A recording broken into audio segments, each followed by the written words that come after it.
Bueno, pues en este ejercicio nos piden calcular la resistencia equivalente, completar la tabla y comprobar que se cumple la propiedad de la potencia. Vamos a calcular la resistencia equivalente. Bueno, para ello, lo primero que nos fijamos es en este cable. Y este cable va a hacer que posiblemente alguna resistencia pueda borrarla. ¿De acuerdo? ¿Cómo se sabe qué resistencias hay que borrar? Bueno, pues si yo me fijo entre este punto y este punto, puesto que están unidos por el cable, el voltaje es cero. Si yo dibujo los sentidos de las intensidades, que ya lo hemos hecho muchas veces, bueno, vale.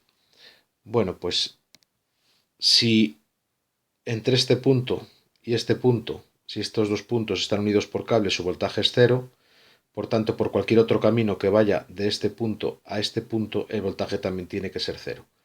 ¿Qué camino puede haber? Eso sí, el camino tiene que ser medido en el sentido de las intensidades.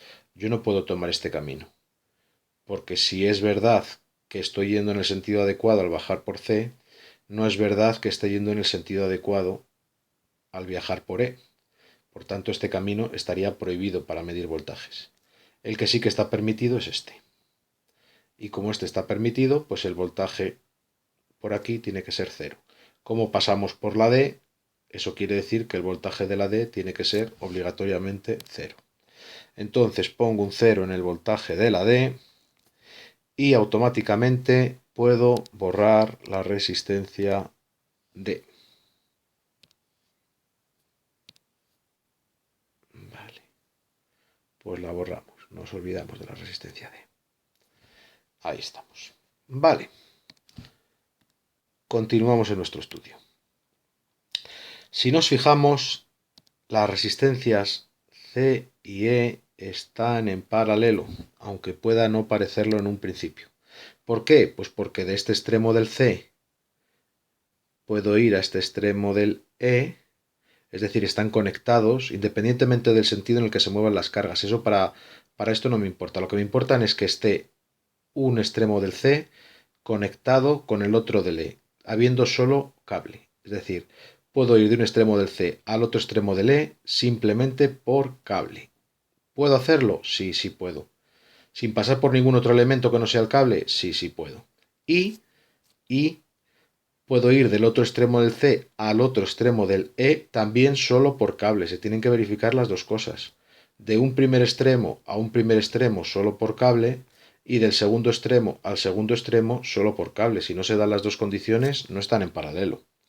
Entonces C y E están en paralelo, aunque en un principio pudiera no parecerlo. Eso quiere decir que las podemos simplificar. Bueno, pues ya sabemos que en paralelo habría que hacer los inversos, sumar los inversos y el resultado hacer el inverso.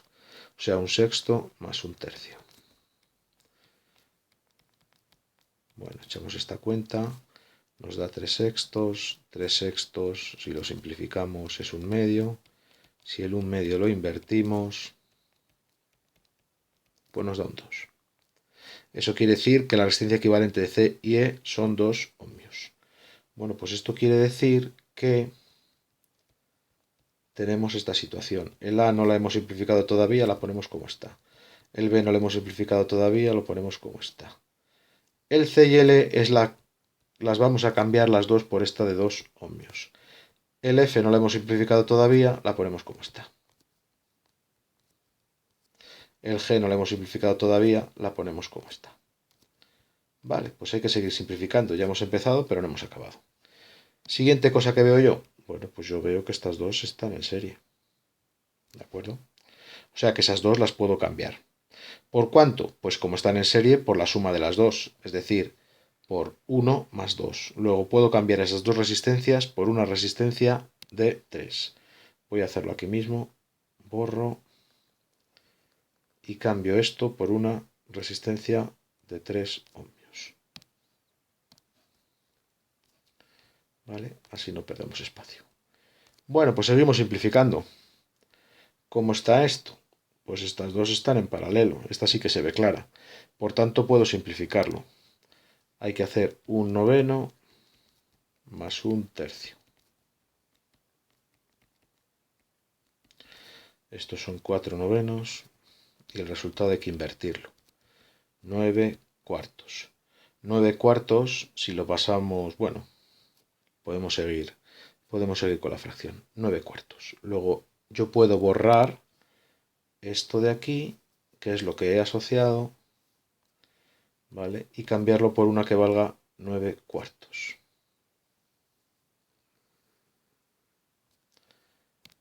Aquí estamos. 9 cuartos de ohmio.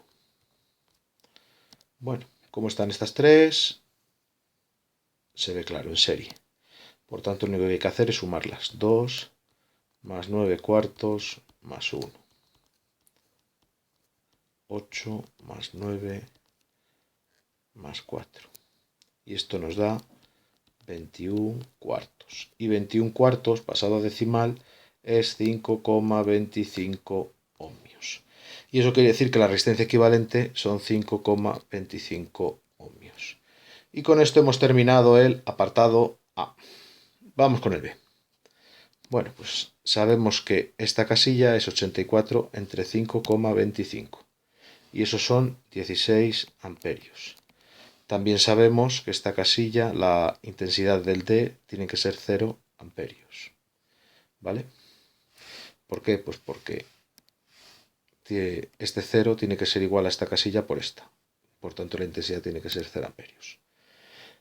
Seguimos calculando casillitas. Acabamos de ver que la intensidad que sale de la pila son 16 amperios. ¿Por dónde más circulan estos 16 amperios? Bueno, pues circulan tanto por el A como por el G. Por toda esta rama circulan los 16 amperios, ¿vale? Por toda esta rama circulan los 16 amperios. Así que 16 amperios el A, 16 amperios el G. Voltaje del A, 16 por 2, 32 voltios. Voltaje del C, 16 por 1, 16 voltios. 32 voltios el A, 16 voltios el G. Seguimos completando casillitas. Sé que el voltaje entre este punto y este punto es 84 voltios. ¿Por qué? Pues porque es el voltaje de la pila, 84 voltios. Pues si fuese por otro camino permitido, en el sentido de las cargas, por ejemplo, pasando por el A, por el B y por el G, tendría que seguir siendo 84 voltios. Eso quiere decir que los 32 voltios del A, más el voltaje desconocido del B, más el voltaje, más los 16 voltios de G, tienen que sumar 84. O sea, 84 es igual a 32 más el voltaje del B más 16. Bueno, pues de ahí el voltaje del B es 84 menos 32 menos 16. Si echamos la cuenta, nos salen 36 voltios. O sea que el voltaje del B son 36 voltios. ¿De acuerdo? Ya podemos calcular la intensidad del B. La intensidad del B son 4 amperios. 36 entre 9. Entonces por aquí vienen 4 amperios. De acuerdo. Entonces, si por aquí entran en el nodo 16 amperios y salen 4 amperios, todavía faltan 16 menos 4, faltan 12 amperios por salir. Eso quiere decir que por aquí tienen que ir 12 amperios. Pero el mismo razonamiento puedo aplicar aquí. Si están entrando 4 amperios y están saliendo 16 amperios, faltan por entrar 12 amperios, así que por aquí también circulan 12 amperios. Y eso quiere decir que la intensidad del F son 12 amperios. 12 amperios la intensidad del F. Perdón, que he puesto la casilla donde no es. 12 amperios.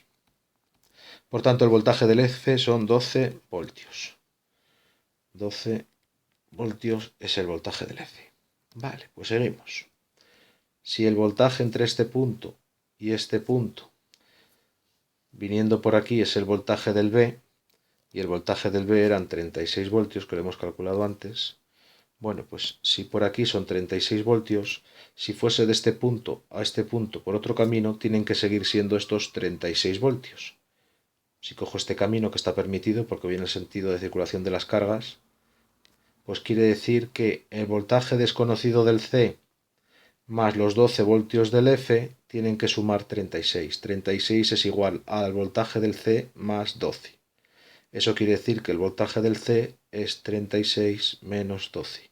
36 menos 12 son 24 voltios. 24 voltios el C. 24 entre 6, 4 amperios, la intensidad del C. Vale. Bueno, habíamos visto antes que el C y el E están en paralelo, por tanto tienen que tener el mismo voltaje. Eso quiere decir que el voltaje del E también son 24 voltios. Y por tanto la intensidad del E, 24 entre 3, 8 amperios. Para calcular las casillas de las potencias, sé que la potencia es igual al voltaje por la intensidad.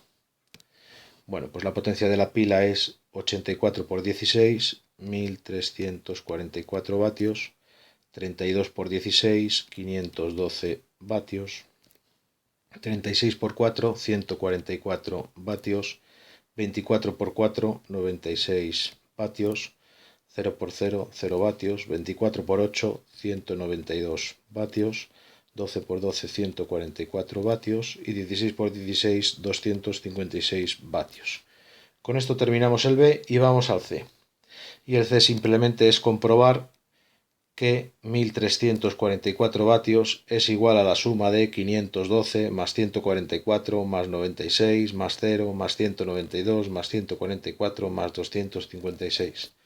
Dicho de otra manera, que la potencia de los elementos que ceden, que son los 1344 de la pila, es igual a la suma de las potencias de los elementos que consumen, que son todas las resistencias. Bueno, pues si lo comprobamos, veremos que efectivamente se cumple. Y con esto hemos terminado el ejercicio.